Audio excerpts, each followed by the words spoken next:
Welcome to the Six Figure Business Mastery Podcast, where every week, Kirsten and Jeanne dive into the essential topics to fuel your business growth. From copywriting to course creation, mindset to video marketing, they've got you covered. Tune in for expert guest interviews on all things marketing and business, and learn how to work on your business, not just in it. So, get ready to unlock your business potential and take it to the next level. In this busy world of ours, did you know that your personal health can affect your bottom line? I'm excited today to introduce you to Gerald Kostecka. He is from Florida Blue, and he is going to help us figure out how our health can affect our bottom line and how we can keep that as good as possible. So, Gerald, thank you so much for joining us today. Oh, thank you for having me. It's a privilege to be here with you. Well, we're excited because how did you get involved in doing what you do? Tell us a little bit about your background and then your passion for helping business owners with their healthy lifestyles. I'm excited to learn more about that. Fantastic. So I currently work with Florida Blue. If you're not familiar with Florida Blue, it's the largest health insurance company in the state of Florida. I'm a sales agent, so I'm a licensed sales agent in the state of Florida.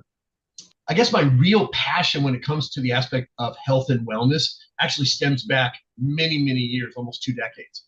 I got involved in the water industry of all things, and it was alkaline water. Something different. At first, when I first saw it, I thought it was a lot of kumbaya stuff. I really did. Not that that's a bad thing, but I was like, that's not my thing. And once I actually kind of looked into it a little bit more, I started learning about the importance of things like hydration and proper hydration. I also started getting really introduced to the aspect of personal responsibility when it comes to your health and wellness, and that at the end of the day, no one is going to care more, and nor should they care more about your health than you do. Your doctor does not care more about your health than you do, and they're not going to. So that was one of the things that kind of struck me as a very important aspect of, especially when you're thinking about business, because in the business world, I think we all know that if you're not at 100%, you're at zero. You really are if you think about it. So because of the exposure that I had to this water industry, what it actually kind of brought out was a lot of people that were in the natural healing industry. A lot of naturopaths, just anybody and everybody you can think that would be connected in that world, I got exposed to. And I started discovering things that I had never even heard of before. And I consider myself a pretty well-rounded person. But so when I started to, blood type diets, I was like, what in the world is that? But I started researching. That's one of the other things too. When I like being the smartest guy in the room, I just do, but not so I can flex my mental muscle. I just like being the smartest guy in the room. And so when I'm presented with something that I'm not familiar with, I like to familiarize myself with it. I think it's an important thing. And so I learned more about hydration. I did that for, about 15 years. And then I realized I personally had a huge gap in my understanding. And that was on the aspect of nutrition. And so I took it upon myself and I became a certified nutritional therapist with no intention of practicing that as a career. It was more so I'd have a better understanding of the overall aspect of health. And so now I've written several books about health. I went through a weight loss journey myself that was actually inspired as a result of a pretty negative health situation. And I think that's one of the things we also have to start looking at as people is when we are being faced with something, we have to realize that it really is our personal responsibility to try to dig ourselves out of it. Because the reality is, in most cases, when it comes to bad health, a lot of it is because of our own choices. And it's almost like admitting that you have a problem is the first step of solving that problem.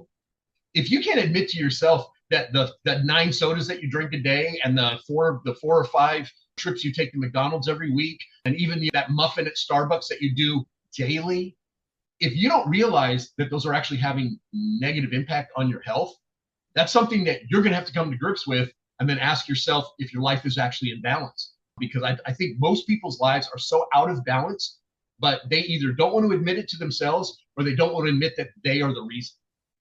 And it does take a lot, man. It's not easy. You have to really be able to look yourself in the mirror and be objective and really say, look, yeah, I know you're the best person in the world in my eyes because I'm looking at me.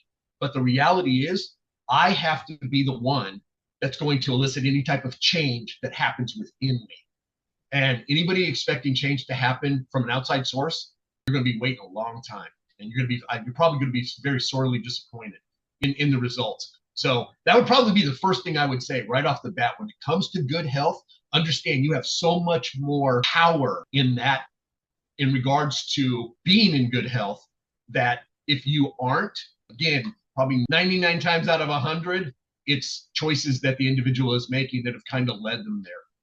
So. Well, I do feel like business owners are really motivated to be healthy because we really can't afford not to be healthy. Jeanne and I kind of joke because, as business partners, somehow we manage to not get colds at the same time or the flu at the same time. It's kind of like a running joke.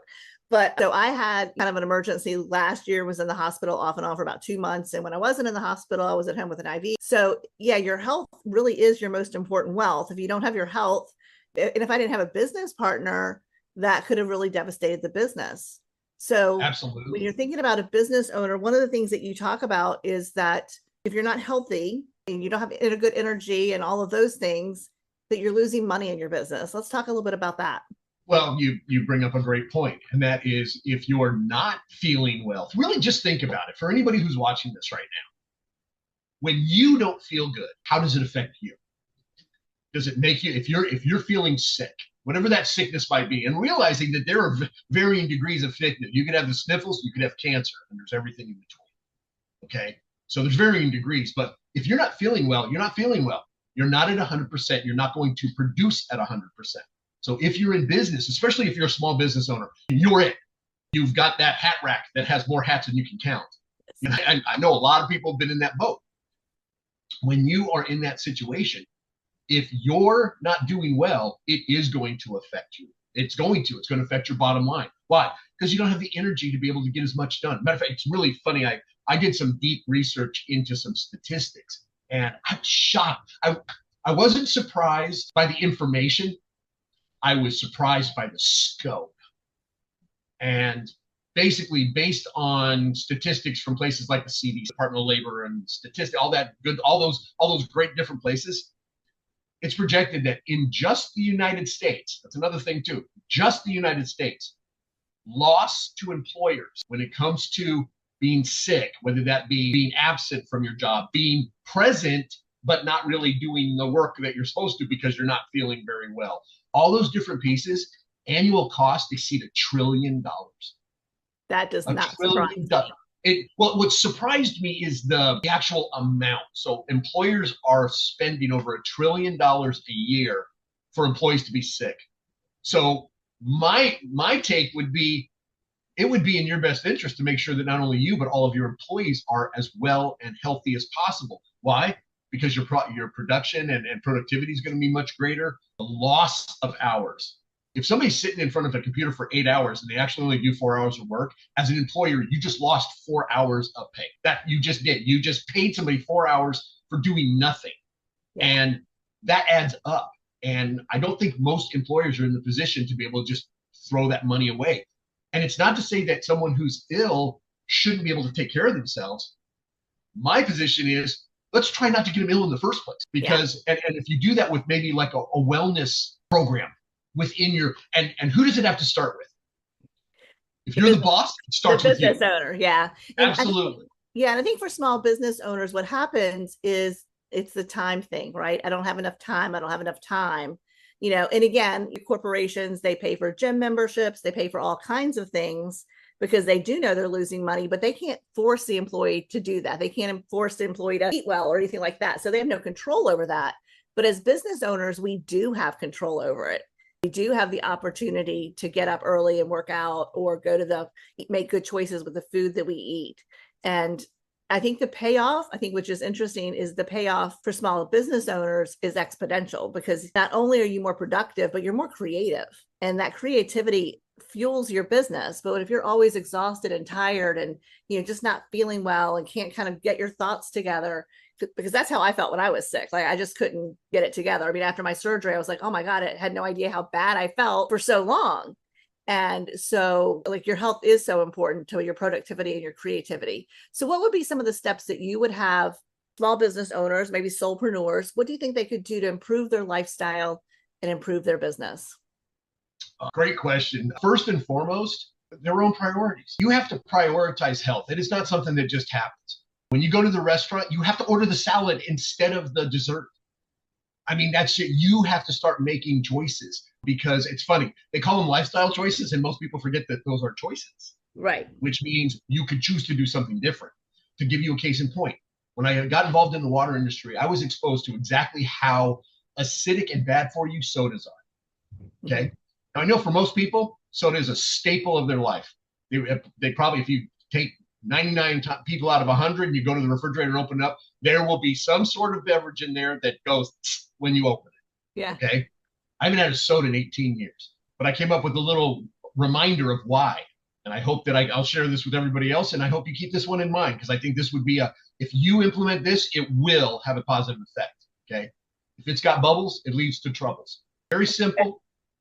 But if you think about that, if it's got bubbles, it leads to troubles. Those bubbles are created by carbonic acid. We have enough acids in our body anyway. And we've all heard the buzz term acidosis. That's an overabundance of acidic, not acid, that burns to a table or something, but it's something that is acidic on the pH scale. That is something that does not jive well with the human body. So realize this. And have you guys ever seen the hacks where you take Coca-Cola and you pour it in the toilet to clean the toilet and then we drink it? It's a little bit of common sense too. Okay. So right. Those lifestyle choices, really identify them as choices. That'd be make your health a priority. And also realize that, yes, it's important for business, but a person who's in business, they also have a personal life, and they might have kids. They might have a spouse that depends on them. They might have other people that their actions actually influence. And if that's the case, then realize a lot of times when you're doing something good for you, you're doing something good for other people as well. You're not the only person that benefits from good things in your life. The other people that are part of your life, they also do benefit.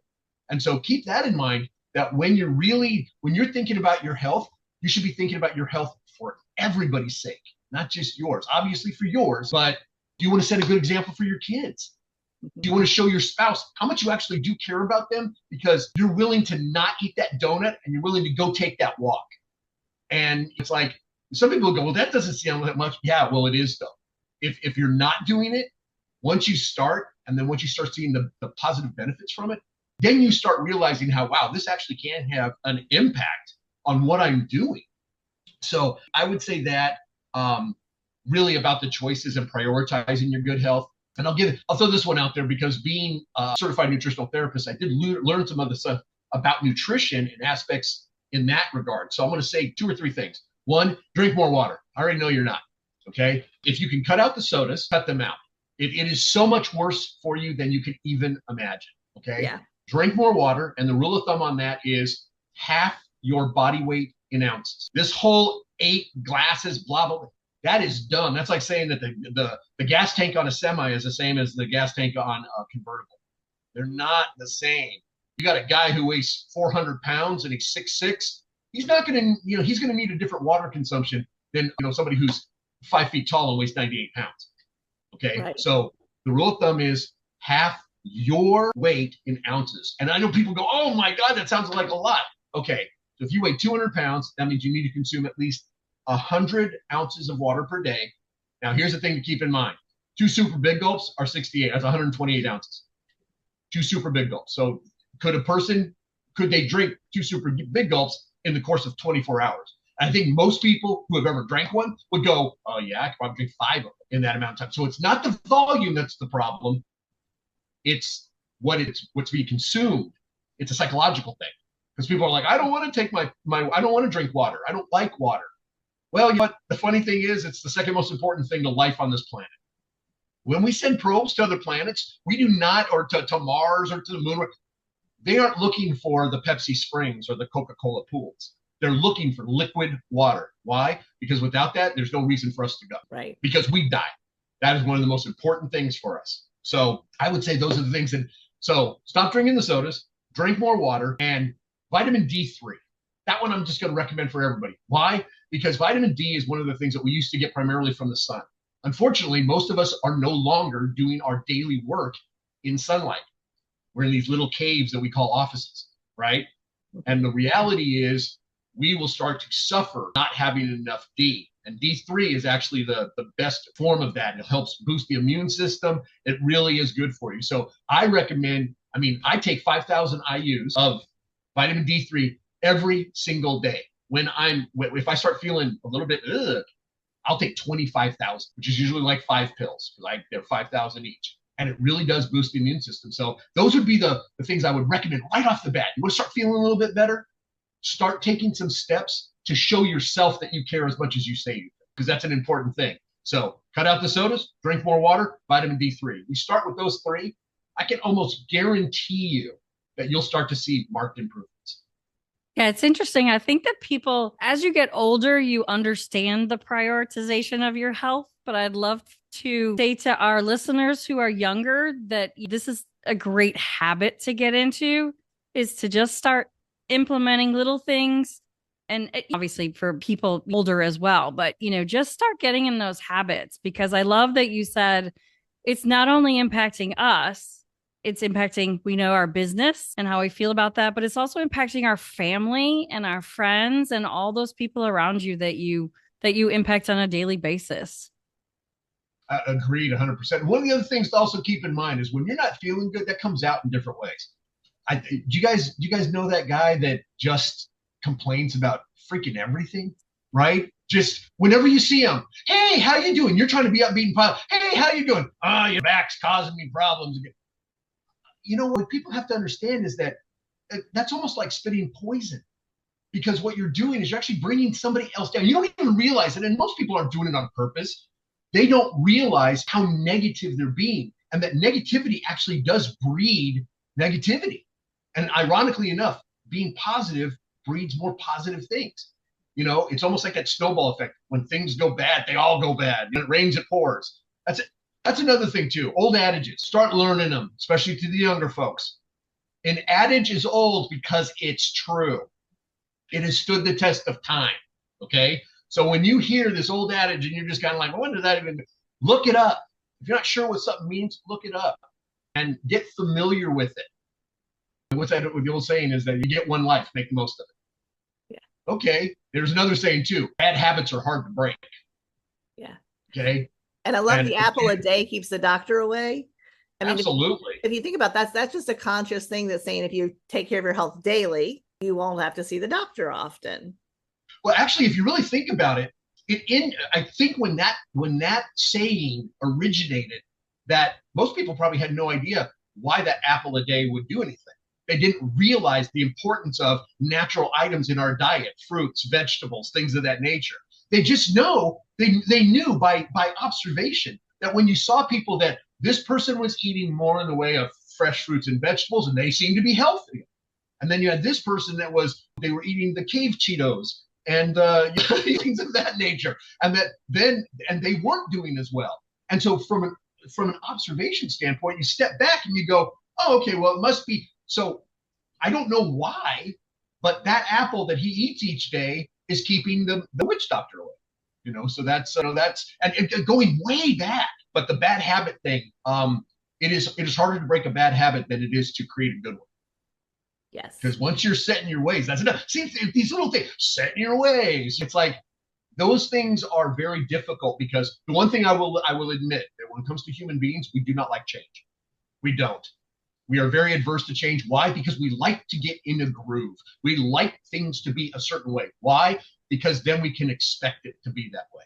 And we like expectations. We like being able to expect something and then have it come to fruition in the way that we expected it. We don't like change. But if you do not like the condition that you are in right this second, if you are not happy with the way you feel, do something about it. I love that. But you got to. Yeah. It's interesting too, because we talk about we don't like change, but the reality is our brain has formed neuropathways of how we do things. And those neuropathways have to change as well. So when you think about the science behind it, it is hard to change. So you have to. Well, we have to basically be willing to write our own code or rewrite our own code. I mean, if you want to break it down into terms that the younger generation can understand, you're coded with your life. Everything you've done up to this point has coded the way you feel about things, the way that you react to things. Everything about you has been coded as a result of the experiences that you have had. And again, if where you stand right now, physically, emotionally, mentally, however you want to look at it, if you are not 100% happy with that, what that looks like, The incredible part is you have the ability to change it. The worst part is it's your responsibility to make that change. That's the catch. You always say there's a catch. Well, that's the catch. But I'll tell you this, it's not easy, but it's worth it. Okay. And if you can always remember that when it's the hardest, because I can tell you, man, when I jumped back on the horse and I decided I needed to reinvest in my health, even my own mentality, it was hard. It was hard. I had to force myself. I'd force myself to go out there and get on that elliptical for those 20 minutes when I first started. It was another old saying. It's like pulling teeth. It was like pulling teeth with myself. But I had to keep telling myself, it's not easy, but it's worth it. It's not easy, but it's worth it. You know, I've got 3 kids. I've got 5 grandkids. I've got a wife that I love very, very much. And it's worth it if it's just because I get to spend a little more time with all of them. Yeah. And I think some people don't recognize how much their body is not happy, shall we say, that they have inflammation and, they're not getting the rest that they need. So they may not even recognize that that's why they're snapping at someone, or that's why they're grabbing those snacky things because they want something quick. And so just to support your point is, if you can change those little habits and start feeling better, you're going to be surprised at how much more energy you have and how much everything else kind of falls into place. So, Gerald. Ironically, real quick, I just wanted to say it's really funny. When I first got into the water business and I found that once people started getting properly hydrated, how much better they felt. And I had so many people that said, "Oh my God, I feel so good." And I said, "No, you finally feel normal." Yeah, right. This is the way you were supposed to feel the entire time. But unfortunately, here's the thing. We live in a society where we hit ourselves in the head with a hammer and complain of our head. Totally agree. Gerald, this has been fantastic. Not only has it been informative, but it's been inspiring. And we are all going to try to drink less soda, get more water, and I would throw sleep in there as well, because that's always a big one. So, Gerald, this has been fantastic. Last question for you is, if people are recognizing that they're going to need some help in this area and they want to reach out to you, what is the best way for them to do that?